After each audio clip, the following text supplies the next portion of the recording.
Olá, pessoal, estou aqui em mais um episódio do programa.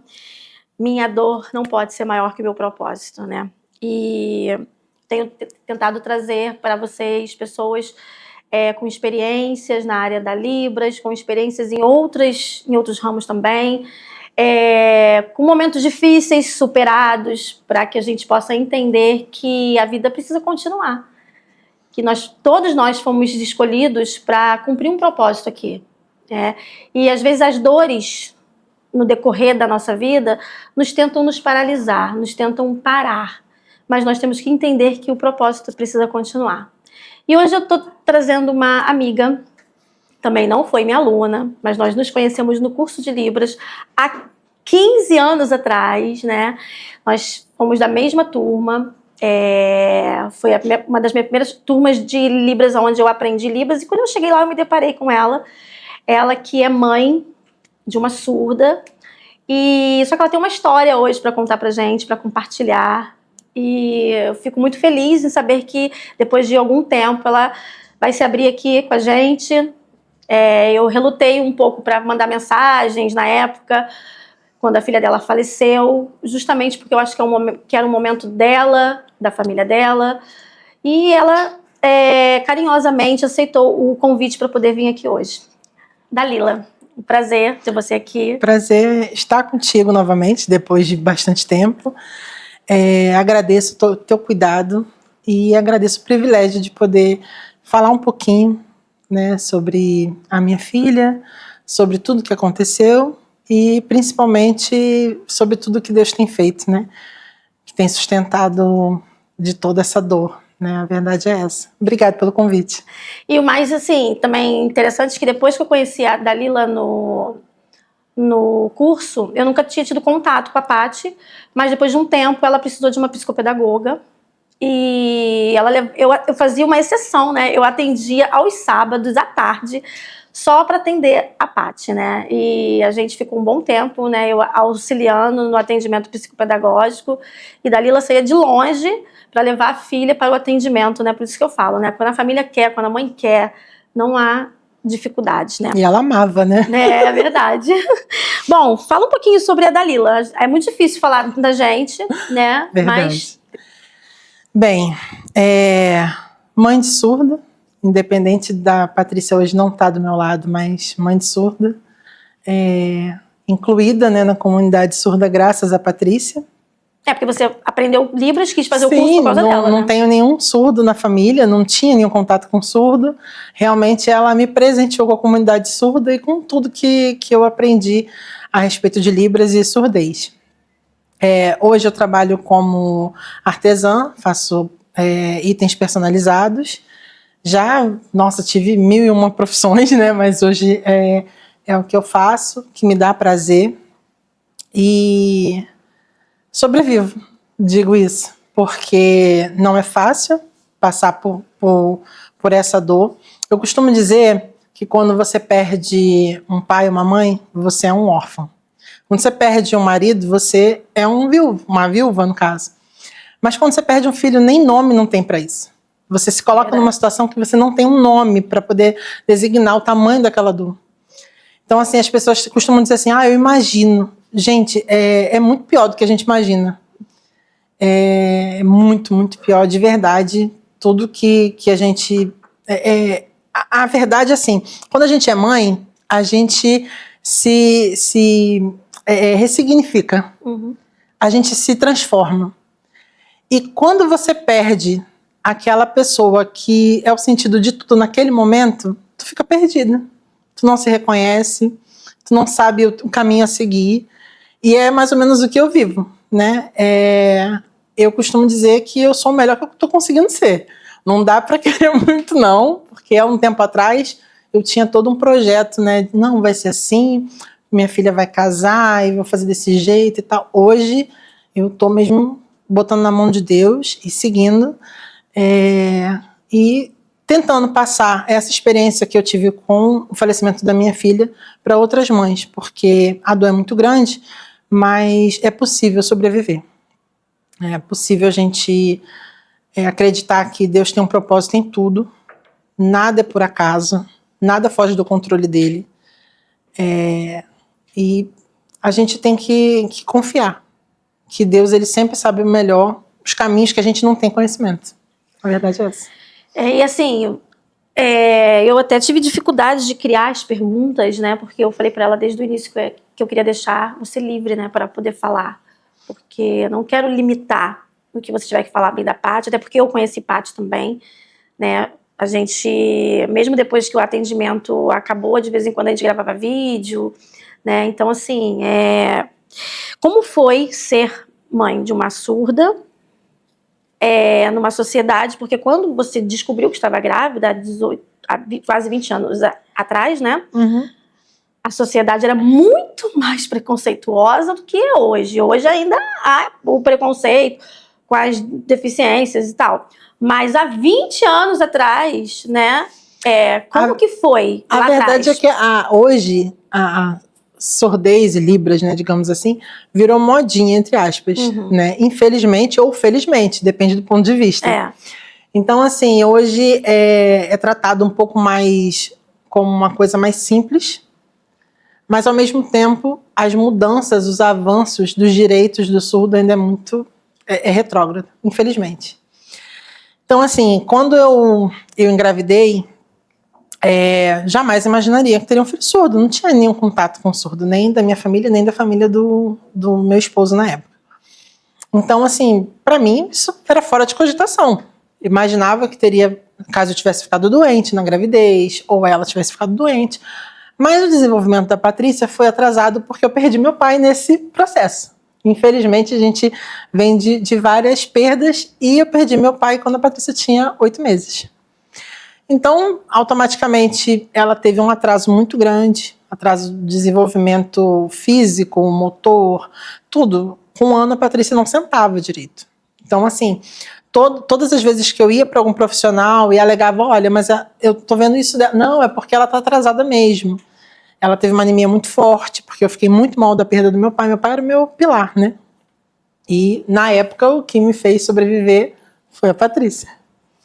Porque você viu nela forças para continuar. Não podia. A gente perde o direito de morrer. Não verdade, posso. Não pode. Tinha um ser de 8 meses, dependendo de você. Exato. Como assim você coloca uma criança no mundo e vai largar? Não posso. Isso aí. Então, você cola os caquinhos e se faz forte, porque a minha filha precisava de mim. Então, assim, ela foi crescendo um pouco mais atrasada que as outras crianças da idade dela. Só que quando eu coloquei na escolinha, é que eles verificaram que ela não respondia como as outras crianças respondiam, e me deram um toque, olha, ela pode ter alguma coisinha na audição. Cara, eu posso dizer, com experiência própria, nenhuma mãe vai aceitar de cara isso. Porque você não quer acreditar que seu filho é surdo. Eu fiz uma entrevista com uma mãe de uma surda aqui, e ela falou que do primeiro momento ela se recusou é normal. Aceitar. Isso é normal, óbvio, a renúncia daquela situação é normal, e o baque, quando você recebe o diagnóstico, é normal. Isso aí é válido. O problema está no pós. Porque a maior parte das mães, até hoje, elas querem, vou fingir que ele não é surdo. Isso, infelizmente, só prejudica a criança. Eu vivi isso com a família do meu esposo, inclusive o pai dela, que não quis aprender Libras. E aí eu descobri que ela era surda tardiamente, por conta de, na época, não ter facilidade como tem hoje para fazer exames. Hoje, a Patrícia nasceu em 2004. Alguns anos depois, não lembro se foi 1, se foi 2 anos depois, o teste de orelhinha passou a ser obrigatório. Então, assim, faz toda a diferença. Faz. Você já sai sabendo, olha, tem algo. Eu só descobri, só fiz o primeiro teste de orelhinha da Patrícia, ela tinha 4 anos de idade. E com 4 anos e pouco, ela fez o Bera. Porque tudo era muito difícil para se conseguir, e eu não tinha uma rede de apoio. Então, assim, não era uma coisa simples de, vou dormir na fila. O pai dela trabalhava. Vou dormir na fila, eu teria que levar ela no sereno, porque não poderia contar. Então, automaticamente você vai adiando. Você procura ajuda com as pessoas que poderiam te ajudar, mas aí você depende delas. Então, quer dizer, tudo isso acabou atrasando. Quando ele conseguiu trabalhar num local que nós passamos a ter um plano de saúde, é que eu consegui realmente fazer. Não, falei, agora a gente vai fazer o check-up total. Agora a gente vai ver se realmente essa audição dela é boa, se não é. Só que já era um pouco mais tarde, né? Sim, ela já tinha praticamente 5 anos. Aí fiz o teste da orelhinha, tinha dado negativa e foi indicado Bera. Fiz o Bera e no Bera indicou que ela tinha praticamente nada de audição. E aí me informaram que ela poderia fazer um implante coclear e tudo mais. Eu cheguei aí para Bauru.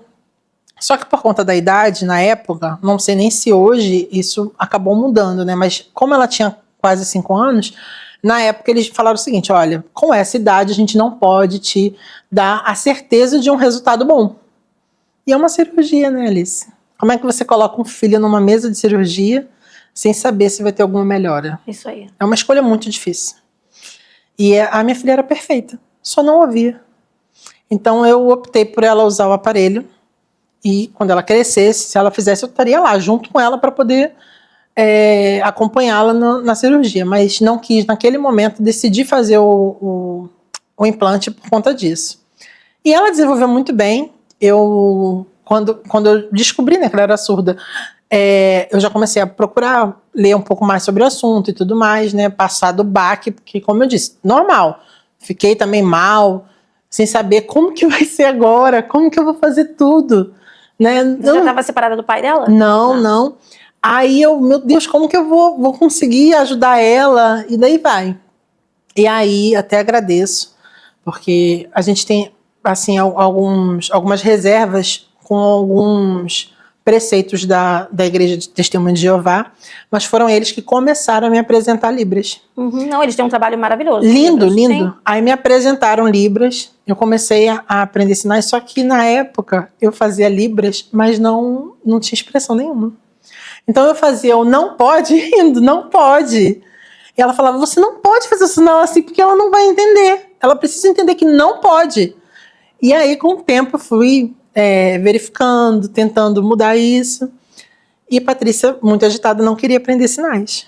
Comecei a ensinar os sinais dela em casa. Como? Patrícia gostava muito de televisão. E muitas vezes aparece comercial de supermercado na televisão. E eu comecei a fazer os sinais de alimentos. Arroz, feijão, toda vez que passava. Passava de novo, eu fazia, e ela começou a olhar e se interessar, né, por aquilo ali. Eu falei, faz também, faz. E fui indicando como é que ela botava a mão e tudo mais, até que chegou um momento em que às vezes eu estava lavando louça, ela me puxava pra gente fazer o sinal junto. E começou a ter um interesse. Quando ela já pegou a idade, né, para poder ir para a escola, eu vi que ela ia aprender assim Libras. Falei, agora complicou. Foi quando eu comecei a correr atrás de fazer curso, porque eu tinha certeza que ela iria aprender muito mais rápido do que eu, e eu tinha que correr atrás do prejuízo. Mas assim, a sociedade continuou quase a mesma coisa, né? Tirando o fato de que hoje, graças a Deus, muitas mais pessoas se interessam por Libras, mas você continua tendo as mesmas limitações quando você vai num hospital que não tem um intérprete, quando você vai numa delegacia, não tem um intérprete. Por várias vezes eu tentei ajudar pessoas que são surdas, porque às vezes estavam numa clínica, inclusive a clínica Santa Catarina que tinha em Caxias.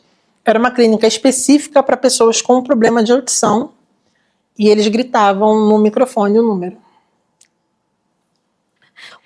Eu uma vez fui convidada por um surdo, né? Ele tinha que fazer um exame, isso deve ter o quê? Uns 4 anos. Ele me chamou para ir com ele, para acompanhar ele numa clínica, onde ele precisava fazer um exame, porque estava sendo comprovado ali que ele tinha um grau de surdez, em um ouvido, no outro ele não ouvia nada, mas num grau, e que provavelmente ele poderia ganhar um aparelho e tal. Ele tinha que levar a intérprete dele, porque na clínica de surdez não tinha intérprete. Que irônico, né? É para você ver como é ridículo, né? Eu fico imaginando assim, o meu desespero de aprender Libras foi pensando assim, nossa, minha filha é uma menina, ela vai menstruar em algum dia, ela vai achar que tá morrendo. Verdade. Ela vai engravidar, e aí, como é que vai ser? Como ela vai ser atendida? Porque não existe esse atendimento. Esse atendimento é nulo, gente. É muito raro você encontrar um profissional que saiba Libras nesses locais. Uhum. E a gente tem esse direito, né? É um direito garantido por lei, mas que na realidade não funciona. Infelizmente, entra governo, entra ano, sai ano, mas continua com a mesma situação. Eles não mudam isso de você tirar do papel o direito do surdo, né? A Patrícia, ela estudava um pouco distante de casa porque ela tem o direito de escolher a escola que ela quisesse estudar e o governo, teoricamente, mandaria o intérprete. Não. Por várias vezes eu já corri atrás, fiz reportagem justamente reclamando da falta de intérprete que tinha na rede municipal. Então, assim, não é tão fácil, mas não é impossível. E quanto mais a gente deixar solto, menos os direitos dos surdos serão garantidos. Sim, verdade. E assim, a Patrícia era uma menina que muito...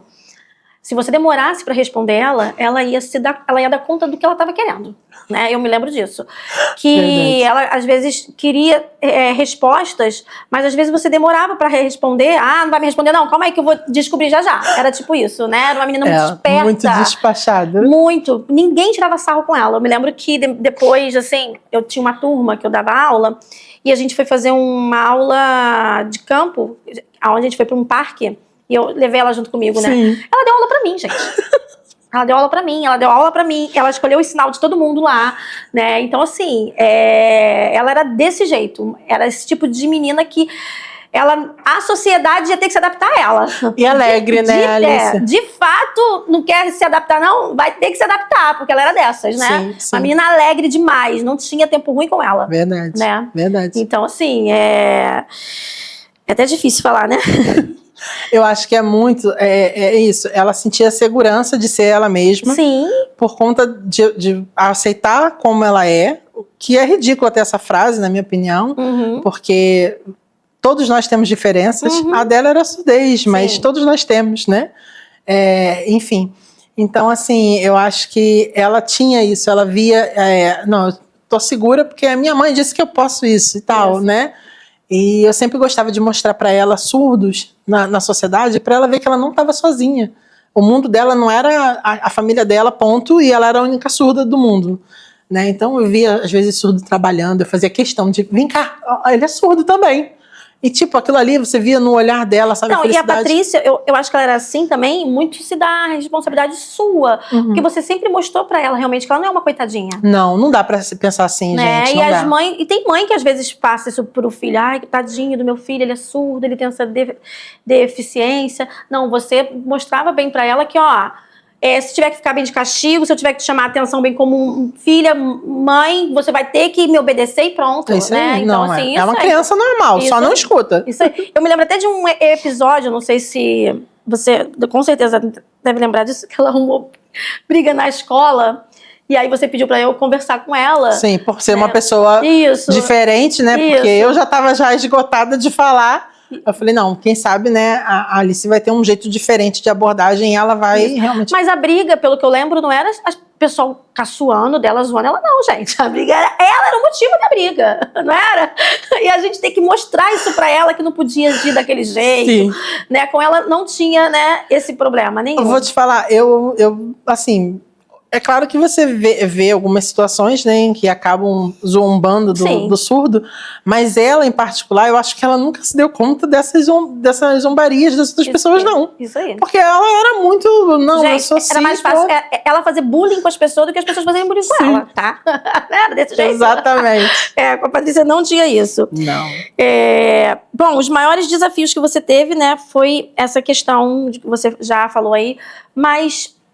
a Patrícia, além bem da surdez e todo desse acompanhamento com os profissionais, que você sempre foi uma mãe que correu atrás aí, ela tinha algum problema de saúde? Não. Que pudesse ter causado a morte dela? Fala um pouquinho sobre essa questão, porque realmente não me lembro, quando chegou a notícia que ela tinha falecido, eu me lembro que eu comentei bem com a Rebeca, eu falei, gente, mas eu não me lembro de um momento da Lila comentar que ela tinha um problema.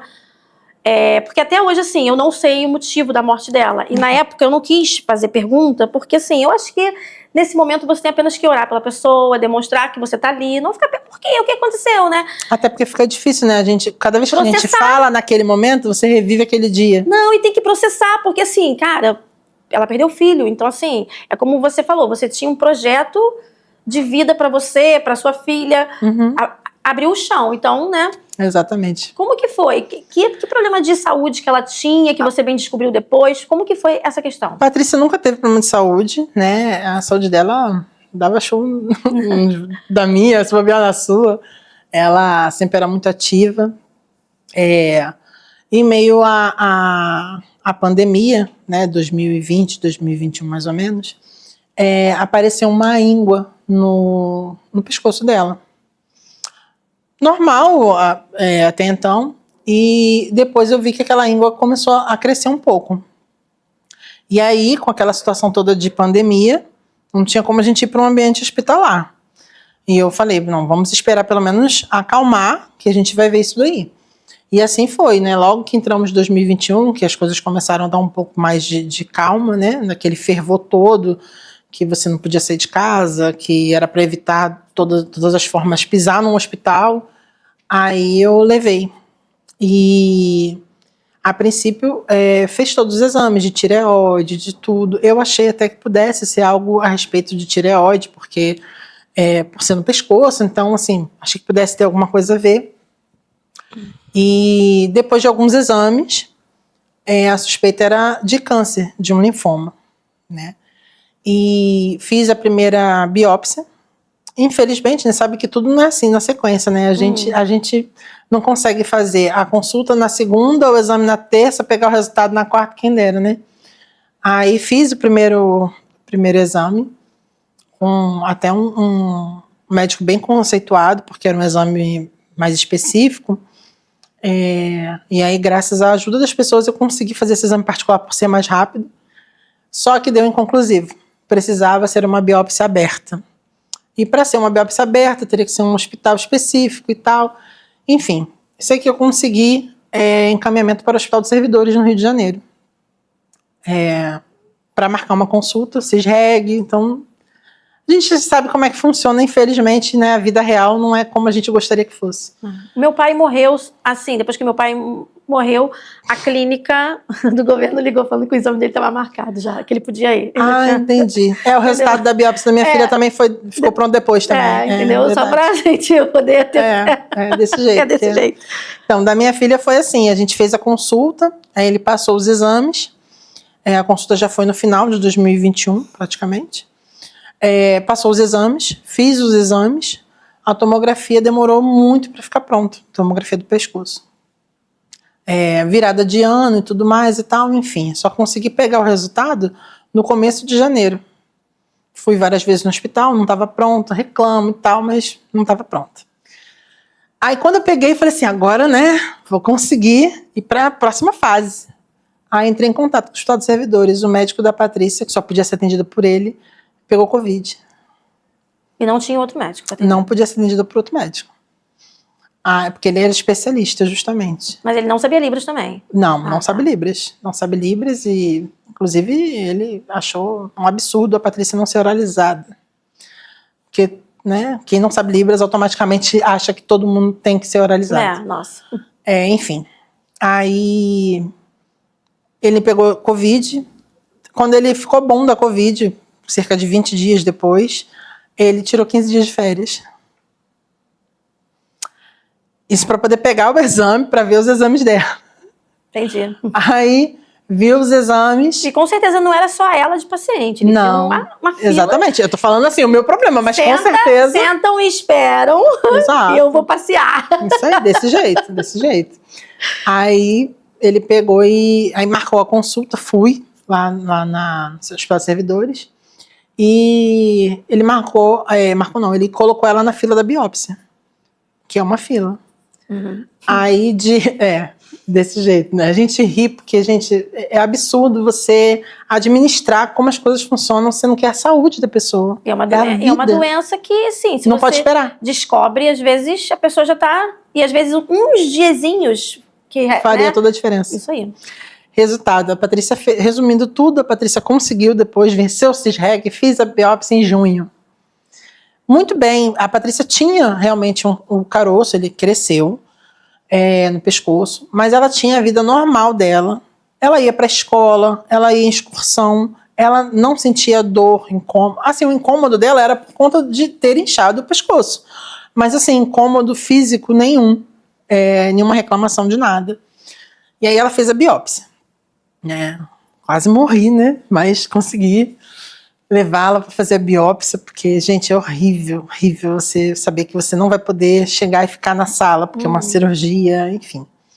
Aí fomos para casa e tudo mais, e ficamos aguardando 60 dias para ter a resposta, né, do exame. Pelo menos, né, 60 dias. Aí, beleza. Nesse meio tempo, tudo normal. Até que em agosto, ela fez aniversário, fez 18 anos, final de julho. Tudo normal.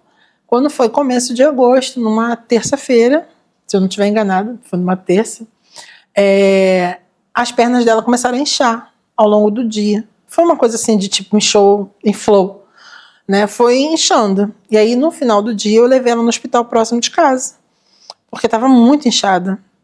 Levei próximo de casa, só que verificaram os sinais vitais dela e disse que não era emergência, que era ambulatório.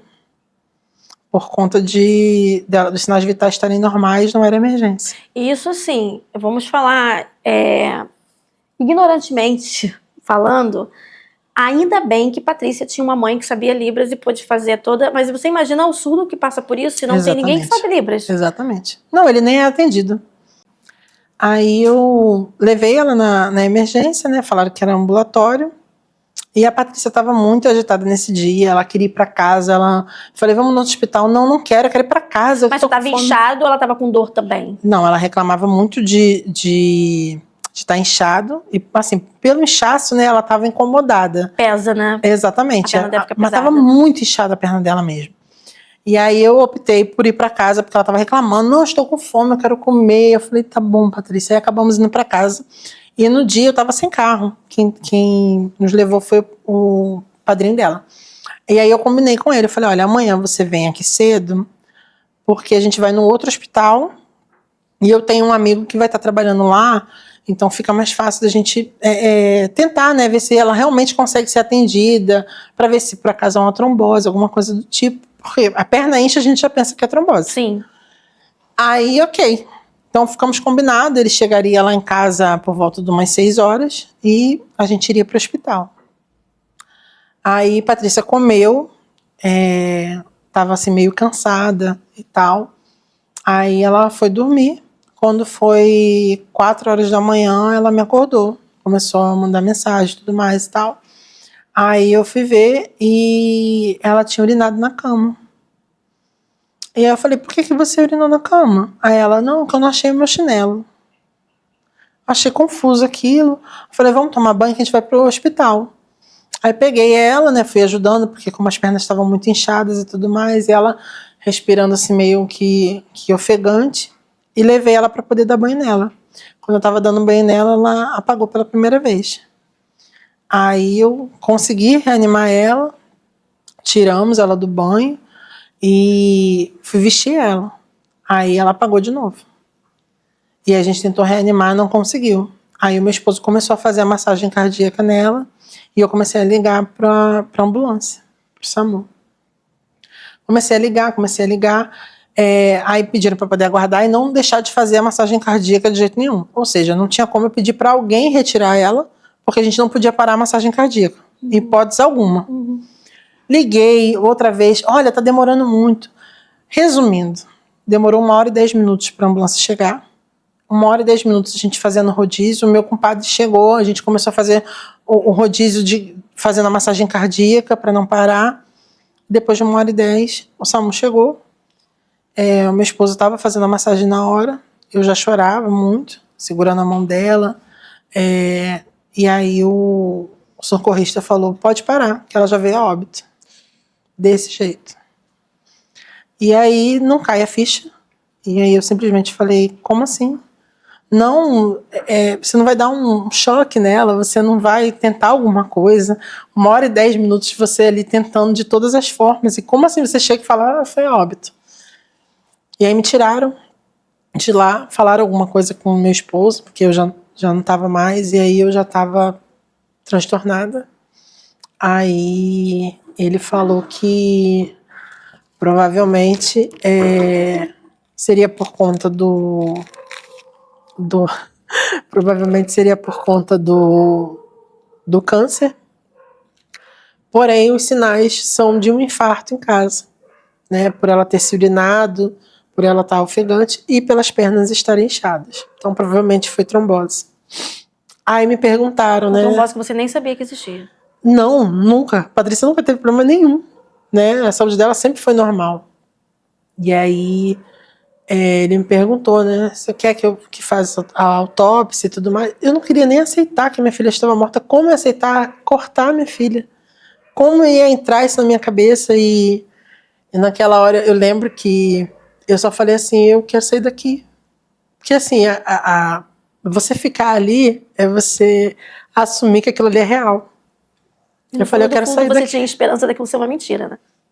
Aí eu lembro que eu pedi pro meu compadre me levar pra casa da minha sogra. E no caminho eu lembro de eu falando com ele assim, chama outra ambulância, outro socorrista vai vir, vai dar tudo certo. A Patrícia tá viva.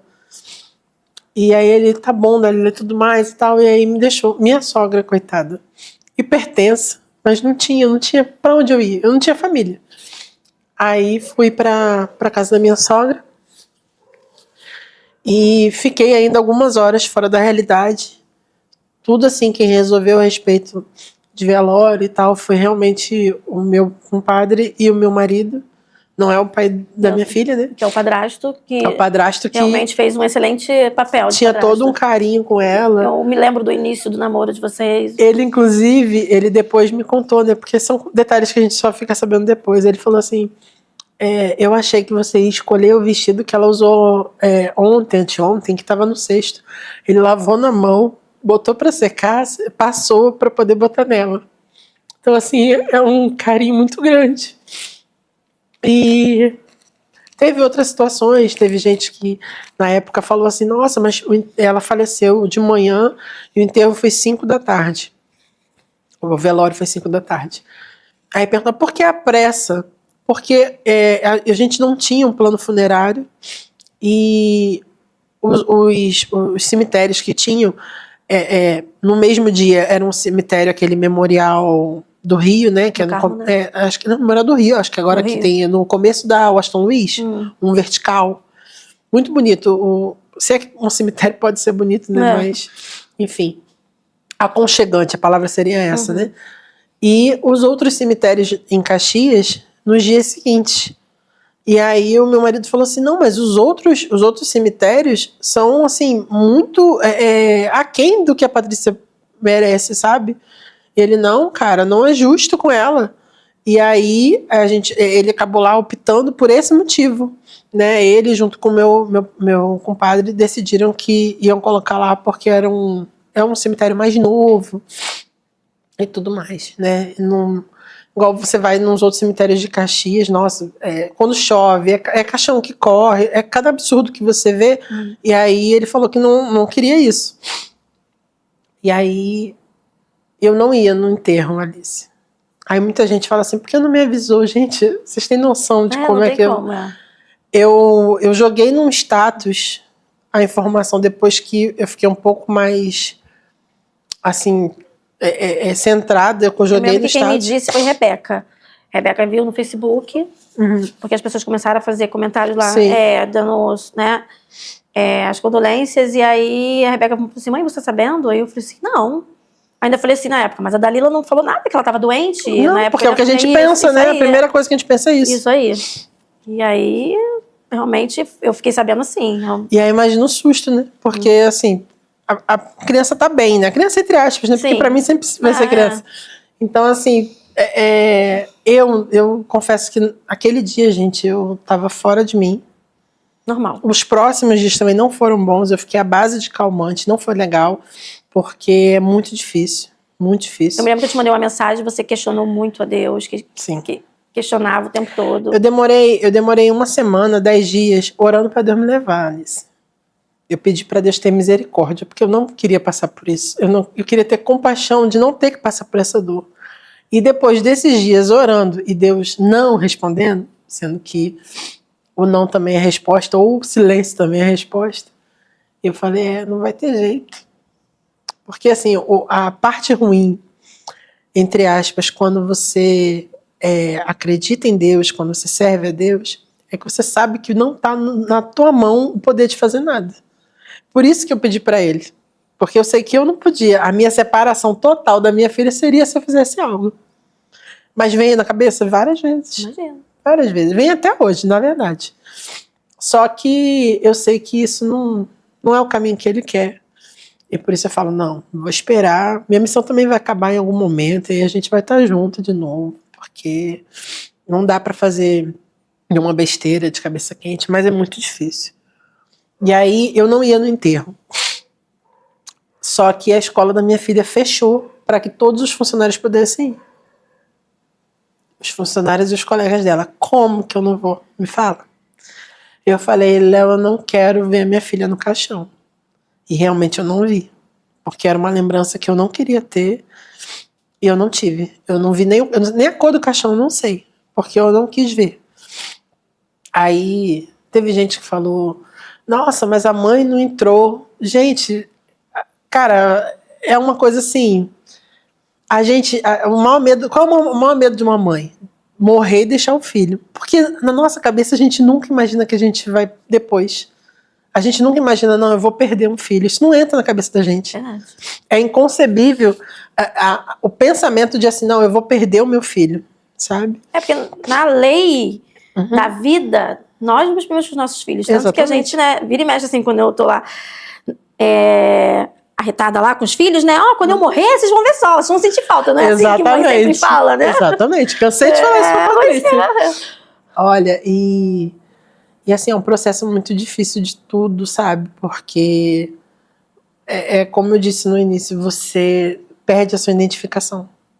Eu perdi o meu eu não sabia o que fazer, como fazer, e tive que voltar para trabalhar com a cabeça assim, porque não tinha jeito, né? A gente morou bastante tempo na casa da minha sogra, só que eu tinha uns cachorros e tudo mais, não tinha como continuar ali, porque a casa dela realmente não era uma casa que desse pra gente ficar e tal. Ela sempre foi muito anfitriã, tentava dar o melhor, mas não dava, então a gente arrumou um outro lugar, porque eu não tinha como voltar para minha casa, e posteriormente eu vendi a minha casa. Hoje é que eu tô morando em outra casa já, né? Eu vendi a minha, comprei essa. E foi menos difícil. Mais fácil não seria a palavra, foi menos difícil. Porque a Patrícia viveu os 18 anos da vida dela naquela casa. Ela quase nasceu naquela casa, que eu saí de lá para a maternidade já quase tendo a Patrícia. Ela viveu a vida toda e ela faleceu naquela casa. Então, assim, para mim, eu não consegui. Eu tenho certeza que eu teria pirado se eu continuasse dentro daquela casa. E é até um conselho que eu dou, gente, se vocês puderem, se acontecer de falecer na mesma casa, não tente forçar a barra, porque olha, eu morando em outra casa, as lembranças já batem, a tua mente te sabota todo o tempo. Meu pai, antes de falecer, ele estava morando comigo, né? Então ele estava doente dentro da minha casa, num quartinho, e o quarto ficou trancado por um bom tempo, eu não conseguia passar bem para arrumar. Nem olhava pro quarto. A gente sente o cheiro. Quando eu perdi meu pai, a gente morava na mesma casa. E eu senti o cheiro. Eu demorei 15 dias acordando, achando que meu pai estava no banheiro fazendo a barba. Então, assim, tu imagina eu reviver aquele momento. Meu pai, quando estava com dor, ou ele achava que eu estava esquecendo o remédio dele, ele gritava o meu nome. Então, por dias eu fiquei ouvindo meu pai me chamar, entendeu? É cruel. Então, assim, o meu medo era esse. Porque eu sei que eu não ia aguentar, Alice. Não ia aguentar. Eu tenho certeza que o que te ajudou foi você ter Rebeca e Estevão. Minha neta. E a neta ainda tem isso. Eu me lembro que, assim, eu olhava para Maria Sofia e pensava assim, não, eu tenho que viver por ela. Eu tenho que lutar, eu tenho que levantar por ela. Exatamente. Né? Então, o meu problema é esse. Quando tu olha, tu não vê mais motivo. Tipo, ainda mais que ela era filha única, né? Exato. A Patrícia é filha única e é o final da minha família. Eu não tenho mãe, pai, é o final da minha família.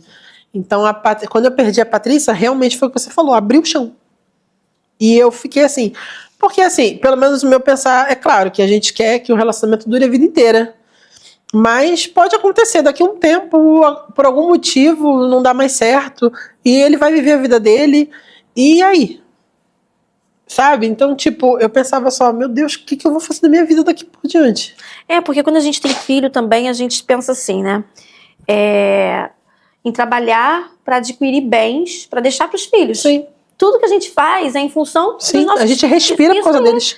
né? E às vezes, assim, eu me lembro que agora mesmo, há pouco tempo, o Estevão tinha uma festinha pra ir, então você trabalha pra comprar uma roupa nova pro seu filho pra uma festinha. Ou pedir um videogame. Isso aí, você trabalha em função daquilo ali. Pronto, Exato. acabou isso agora.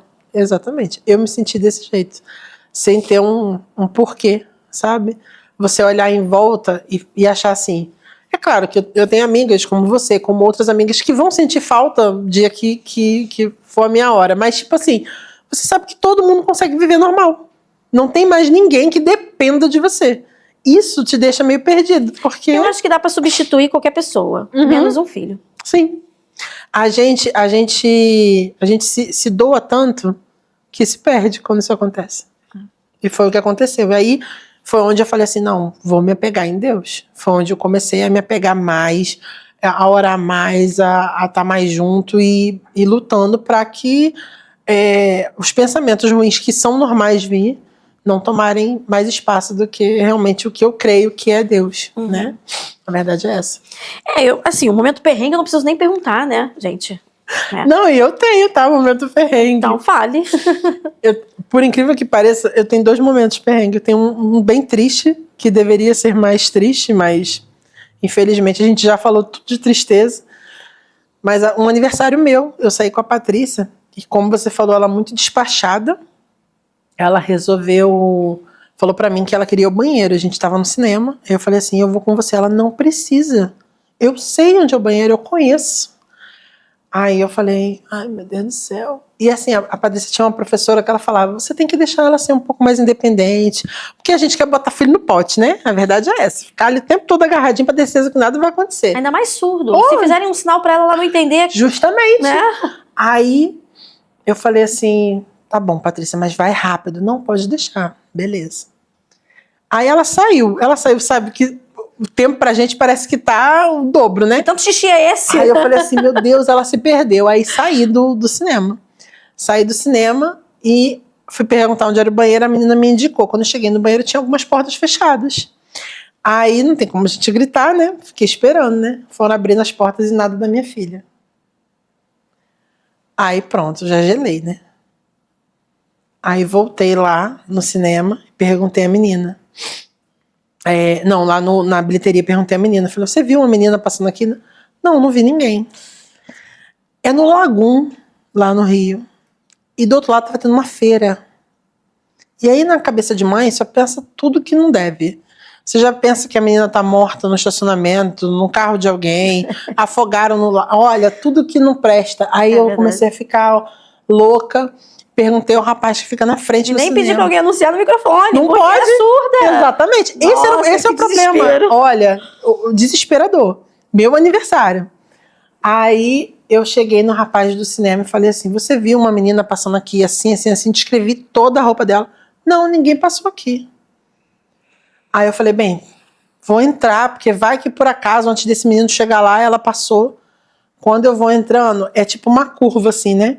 Pra poder você chegar ao cinema. Quando eu fui passando a curva, que eu vi a Patrícia encostada, olhando o filme, provavelmente ela chegou, olhou, não me viu sentada na cadeira, vou ficar aqui encostadinha que minha mãe vai me ver, né? Olha, eu desabei.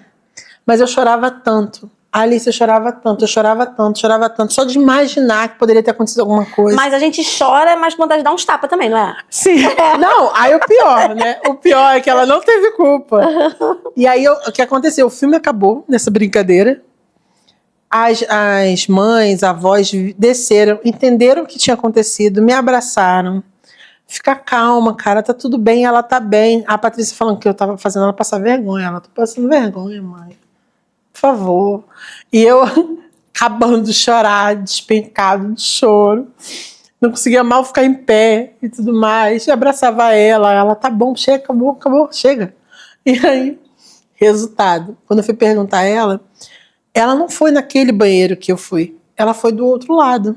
Então, quando eu saí pra ir naquele, ela voltou. E aí eu fiquei feito uma louca, né? Pensando em mil uma coisa e tudo mais. Aí acabou que eu tinha comprado ingresso para 2 filmes. Ela falou que não queria mais ver o segundo, porque eu tava chorando. Porque todo mundo ia olhar pra cara dela, que não sei o que e tudo mais. E a gente foi embora. Esse é o perrengue ruim naquele dia, que hoje até se torna engraçado, porque foi uma perda momentânea. Sim. Então, infelizmente, hoje ele não é nem tão triste assim. O momento perrengue... O perrengue triste foi esse. O perrengue feliz, tinha um prefeito em Caxias que os feitos dele, o sinal era, era esse. E aí... Por que será? Acho que é de todos os políticos, assim. Não, mas esse foi... Olha, esse foi esse... Ele passou do limite, ele ganhou o sinal, né? E aí, em determinado ano, resolveram fazer um desfile. E ele estava presente. E aí, beleza, né? E eu sempre acompanhava a Patrícia no desfile, do início ao fim. A escola permitia, né, que eu ia do ladinho ali, até porque é muita criança, então facilitava, né, para eles poderem ter o controle. E aí, quando foi se aproximando, né, aquele bando de assessor ou coisa, a Patrícia me vira para trás e fala: ó, Menina. fazendo sinal, gente. E é um sinal que é universal, todo mundo sabe. Sim, não é só da Libra, não. Exatamente. Aí eu, não pode, Patrícia, fazer. Mas é ele, eu conheço. É desse jeito mesmo, gente. Olha, gente, que vergonha. E eu com medo de, tipo assim, não, por que você falou isso dele, né? Como é que essa criança sabe disso? Mas graças a Deus, passou batido, consegui ali amenizar. Depois eu expliquei para ela que não podia e tudo mais. Mas era o sinal naquele momento ali que todo mundo sabia que era o sinal do prefeito. Menos o prefeito, sabia? Menos o prefeito. Porque eu acho que ele não viu, porque senão ele saberia. Mas ele imaginava, vai dizer que não. Ele suspeitava. Depois que saiu o resultado, o que deu mesmo? Depois você conseguiu pegar esse resultado? Ou você não quis nem mais saber? Não, fiz questão. Fiz questão de pegar e deu inconclusivo. Precisava de um outro exame para poder saber. Então a morte da causa mesmo foi trombose. Então, se você me perguntar o que tá lá no laudo, eu nem sei, porque realmente eu nem peguei o óbito dela. Né? Não mexi no óbito dela, então não sei nem o que tá escrito. Mas acredito que ele falou sobre o linfoma. Não sei nem se ele chegou a citar a trombose, né? Talvez a trombose precisaria da autópsia para ele colocar na causa-morte. E você não deixou fazer a autópsia? Não, porque naquele momento que ele me questionou, foi um momento que eu não conseguia nem conceber que ela estava morta. Que eu estava na sala e ela estava morta ali no quarto. Também acho que não seria um momento assim para se perguntar, né? Eu não Cara, sei. eu acho eu sei que precisa perguntar, mas não tem como a pessoa responder consciente, gente. Não tem como. Não tem como você raciocinar, na verdade, sobre isso naquele momento. Né? Ainda mais depois de 1h10 você tentando lutar para ela sobreviver. E no fundo, tinha esperança, né? Sim. De ser uma mentira aquilo ali. Eu saí dali com a esperança e falando pro meu compadre, não, você chama outro, porque ele tá com má vontade, tadinho do menino, gente, ia falando que ele tava com má vontade. Mas por quê? Porque pra mim era algo tão absurdo acreditar que minha filha tinha falecido com 18 anos recém-completados. Então, assim, eu sempre falei, não... Tem quanto tempo? Fez 2 anos em agosto. E aí eu falei pra ele, não, chama outro. Ele, tá bom, Dalila, eu vou chamar. Ele, com a maior paciência do mundo, eu vou chamar. E aí eu fui pra minha sogra. Então, assim, eu não tava bem. Não tinha como, né? Ficar bem. O meu marido fez o que foi possível na hora, mas era uma coisa que só eu poderia resolver, ou no máximo o pai, né? Mas o pai também, a gente já não morava mais junto e ele já estava já 1 ano sem ver a filha, então não tinha como. E naquela hora eu não ia ligar para ninguém. Gente, eu realmente naquela hora eu não sei nem como é que eu consegui levantar e andar.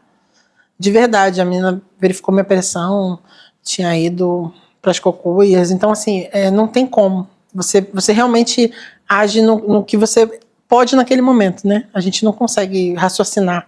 Você não consegue ter um pensamento racional. A verdade é essa.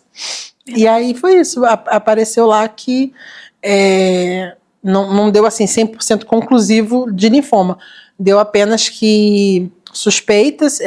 Tu chegou a comentar com o médico depois que ela faleceu? Eu não voltei mais lá. Não, eu não voltei. Para ter uma ideia, quem pegou o exame foi meu marido. Eu não quis voltar no hospital, sabe? Porque... fiquei com isso na mente de que talvez se as coisas pudessem ser um pouco mais aceleradas. Pra você ver, fiz o exame em junho, o resultado só saiu depois do falecimento dela em agosto. Final de agosto que a gente pegou o exame. E ainda é inconclusivo. Então, assim, eu não tenho nenhum exame 100% que eu posso dizer que ela tinha câncer. Uhum. O que eu penso é o seguinte: Deus sabe do meu amor pela minha filha e quis me poupar de ver ela definhando com câncer. Eu juro pra você, é o que eu tento raciocinar, porque me consola pensar dessa forma.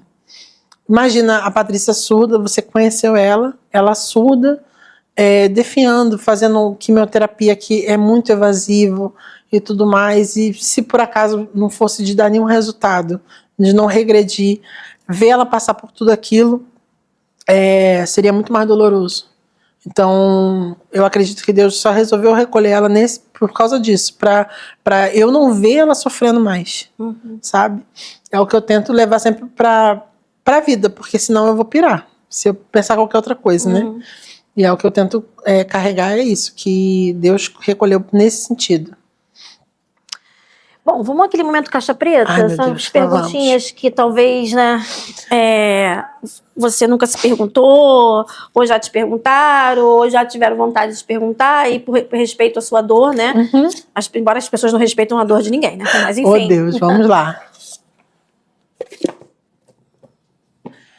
Quando a ficha caiu, o que passou pela sua cabeça? Porque naquele momento ali morreu. Tá? Triste, mas depois foi passando os dias, a rotina. Caramba.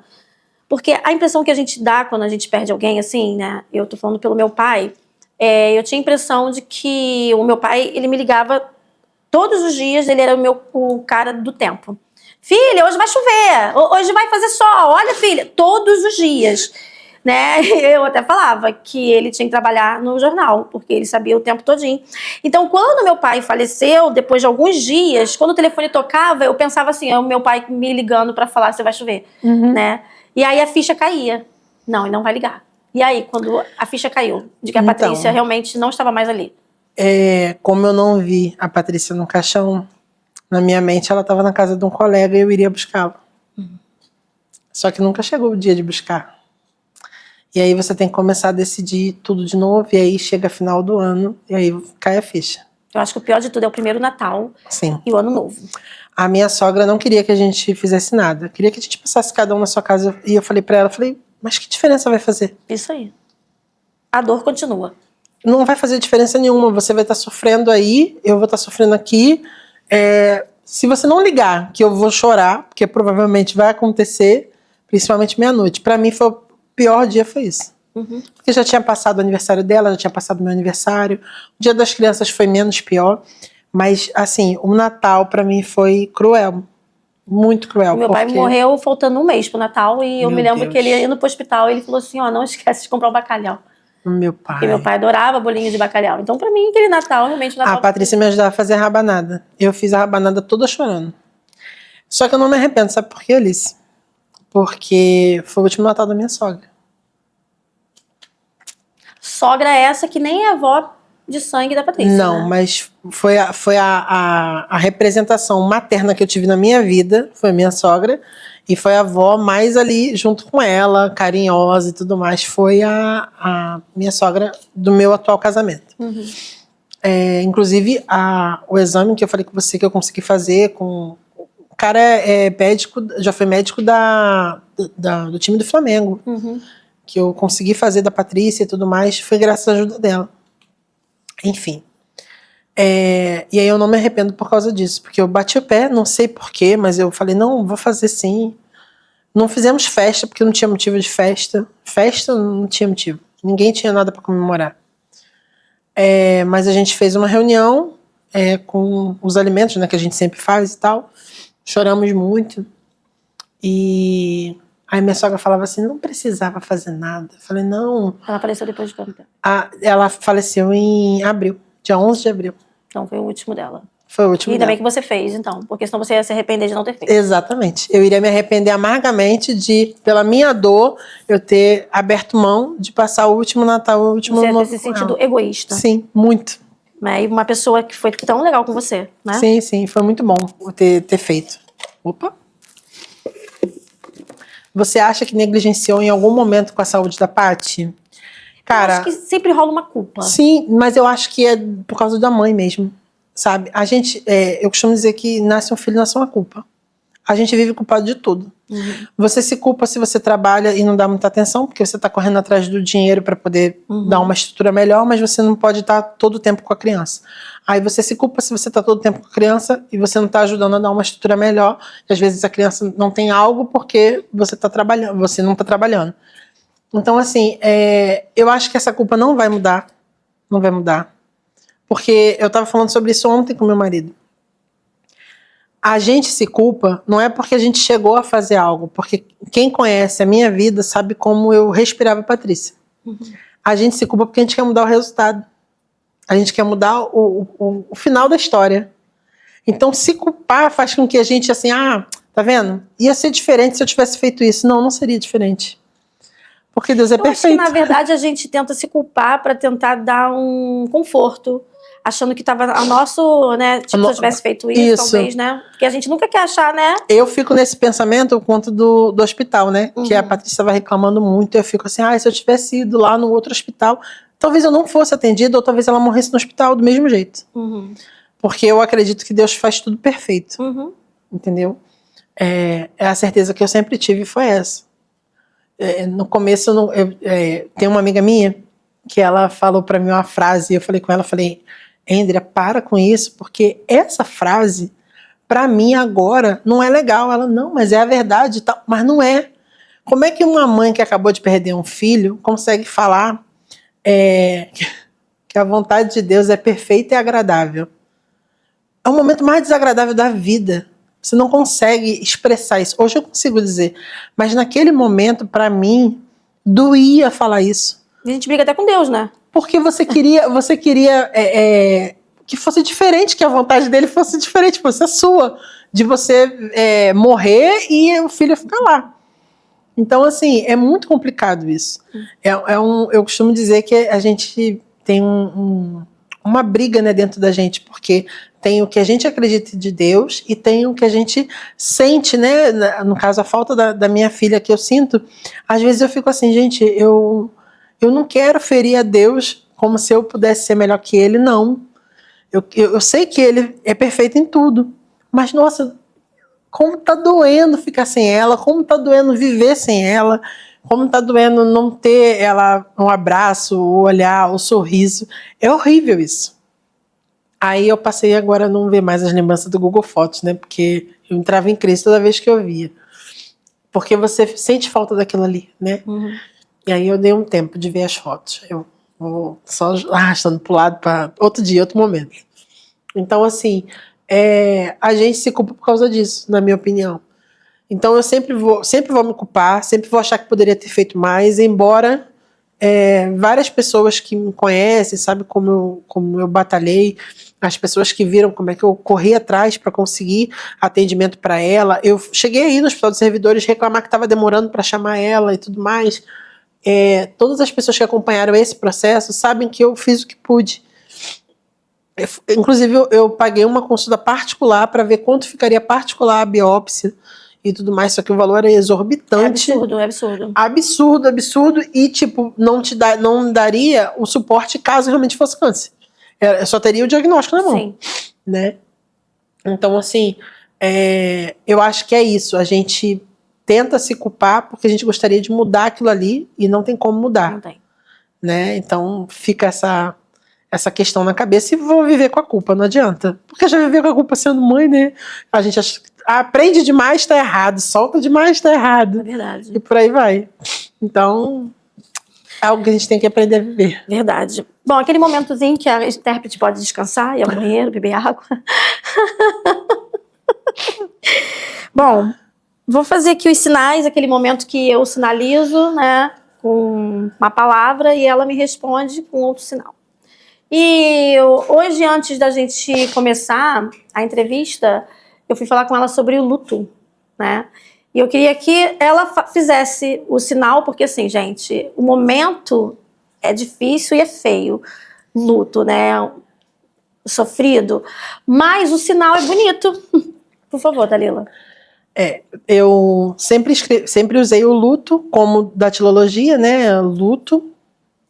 E tem o sinal que é como se fosse talvez o próprio falecido, né? Mas o sinal que mais tem significado para mim, que eu vi, é um coração que se parte, fica triste e a dor é profunda. Gente. Eu acho que, assim, ele simplesmente exemplifica tudo que você vive no luto, que é exatamente esse o sentimento. Perfeito. Perfeito quem sinalizou, né? Quem escolheu esse sinal, realmente. E aí, o que significa o luto para você? Quando a gente fala de luto, o que vem na sua cabeça? Hoje é a minha briga de todo dia. É aprender a seguir, né, e dia após dia, aprendendo uma nova vida. Quando fala em Libras, o que você pensa? Hoje você talvez não se interesse mais tanto, né? Até porque olhar para Libras te faz lembrar da sua filha. Muito. Mas quando fala Libras, o que logo vem na sua cabeça? Foi... como explicar? Pode ser uma palavra só. Conheci um novo amor. Um novo amor. Isso. Surdez. Quando fala assim, quando finaliza a surdez, o que